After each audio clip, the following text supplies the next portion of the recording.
नमस्कार मित्रांनो, मी अर्जुन जाधव. स्वागत आहे आपल्या चॅनलवरती. चॅनलवर नवीन आला असला तर चॅनलला सबस्क्राईब करा. तर आजची आपली राईड आहे पुणे टू पाटण. पाटणला जायचं म्हणलं ना की एक्साइटमेंट राहतेच, कारण पाटण हे आपलं गाव आलं, बरोबर आहे. तर मी संध्याकाळीच आपलं बॅग पॅकिंग वगैरे केलं होतं आणि पेट्रोलची टाकी पण फुल केली होती. तर आत्ता सध्या मी बालेवाडीच्या इथं आहे, कारण घरातून निघताना मला व्हिडिओ बनवायला जमलं नाही. निघण्याच्या पूर्वी सेफ्टी खूप महत्त्वाची असते, म्हणजे हेल्मेट वगैरे, जॅकेट, ग्लव्स, आणि सकाळची थोडी कशी थंडी राहते. तर चला आपली राईड सुरू करूया. हायवेला चालायचं म्हणलं ना की सगळं व्यवस्थित पाहिजे, गाडी ओके कंडिशनमध्ये पाहिजे, आरसा वगैरे सेट पाहिजे, कारण मागणं येणारे खूप स्पीडमधून असतात. आणि स्प्लेंडर गाडी म्हणले की आपण कसं 70-80ने चालतो, आणि स्प्लेंडर गाडी कसं 70लाच 60-70लाच खूप व्हायब्रेट होते. आत्तासुद्धा मी 70च्या स्पीडला आहे. सकाळचा रस्ता मोकळाच राहतो, बघू शकता कसं आहे. हा व्हिडिओ आहे ना आपला, हा 3-4 पार्टमध्ये होणार आहे, कारण गावाला जायचं म्हणलं की 3.5-4 तास लागतात. ते डिपेंड राहतं आहे आपण कुठे थांबतो आहे, किती वेळ थांबतो आहे. तर मी शक्यतो जाताना आहे ना एकच स्टॉप घेतो वेळेच्या पुढं, बरोबर आहे. काही जण कसं निवांतमध्ये जातात, जसं काय 50-60 मी कसं 70-80 70, शक्यतो 70चा ठेका राहतो माझा. स्प्लेंडर म्हणलं की आपली 100cc गाडी आली. ही शक्यतो गावाकडे भरपूर गाड्या असतात स्प्लेंडर गाड्या, आणि हायवेला चालायचं म्हणलं की थोडं जास्त सीसीची गाडी लागते. पण स्प्लेंडर बेस्ट आहे, कारण आपल्याला पेट्रोलला पण परवडतं. तसं मी ॲव्हरेज कधी काढलं नव्हतं आता गाडी घेतल्यापासून, पण ह्यावेळी ॲव्हरेज काढलं तर मला 56चं ॲव्हरेज पडतं. 56 पॉईंट कर तरी आहे पुढं.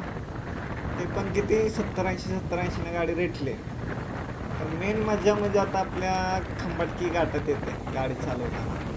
सकाळचा रस्ता मोकळाच आहे मला. हे बघा, एक एक्सप्रेस गाडी गेली बघा. तो चालला असला 80ने चालला असला, आपली गाडी 70ला आहे मला, तो 80ने चालला आहे बघा. ते राहतं आहे मोठ्या सीसीच्या गाडीचं, म्हणजे कसं गाडीचं वजन राहतं आहे आणि हायवेला एकदम स्टेबल राहतं. ठीक आहे. स्प्लेंडर गाडीचं कसं आहे, गाडी एकदम ओकेमध्ये चालते, पण रस्ता स्मूथ पाहिजे, असा खडबडीत नाही पाहिजे. नाही तर मग एक तर गाडी स्पीडला असते, आपलं वजन कमी राहतं आहे गाडीचं, आणि मग गाडी अशी धडपडीत रस्ता असला खडबडीत की वायबल होते थोडी. तर त्याला ओव्हरटेक केलेला आहे मी आता. आणि हायवेला चालायचं म्हणलं ना, तुम्हाला सांगू का, आरसं वगैरे आपलं सेटच पाहिजे. मागणं कोण येतं आहे कोण नाही लक्ष पाहिजे आपलं, म्हणजे कसं. आणि एका पट्ट्यातनं दुसऱ्या पट्ट्यात गाडी वाढायची म्हणलं ना, आता आरशातनं बघूनच वाढायची गाडी, कारण मागणं येणारे भरपूर स्पीडला असतात. आपल्याला वाटतं आपण 70-80च्या स्पीडला आहे म्हणून आपलं भरपूर स्पीड आहे, पण तसं नाही आहे. 4 व्हीलरवाले किंवा जास्त सीसीचे 2 व्हीलरवाले ते तर 100-120च्या स्पीडला असतात. त्याच्यामुळं कसं आहे, केअरफुल गाडी चालवायला लागते हायवेला.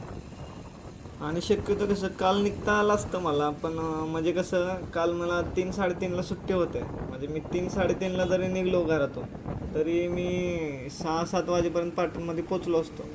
पण विषय कसा माहिती आहे का, ते एक तर दुपारी ऊन असते, एक तर गाड्यांची गर्दी राहते. आणि पुण्यामध्ये कसं माहिती आहे तुम्हाला, हायवेला थोड्या सकाळच्या लाईटिंग राहते, म्हणजे अंधार जरी असला तरी आपल्याला गाडीच्या लाईटीची गरज पडत नाही. आपण त्या पोलाच्या लाईटीवरच येऊ शकतो, आणि विजिबिलिटी जास्त राहते. आणि आपल्या इकडं गावाला कसं थोडं लाईटिंग वगैरे कमी राहते, विजिबिलिटी कमी राहते. त्याच्यामुळं मी शक्यतो सकाळचंच निघतो. आणि संध्याकाळचं वातावरण पण बरोबर नसते, नुसत्या गाड्यांच्या गर्दी, ट्रॅफिक वगैरे राहतं आहे. तर व्हिडिओ आता मी इथं स्टॉप करतो, कारण व्हिडिओ खूप लांब होईल. भेटूया आपण नेक्स्ट पार्टमध्ये. व्हिडिओ आवडला असला तर लाईक करा, चॅनलला सबस्क्राईब करा, आणि आपल्या मित्रासोबत शेअर करा. Thank you for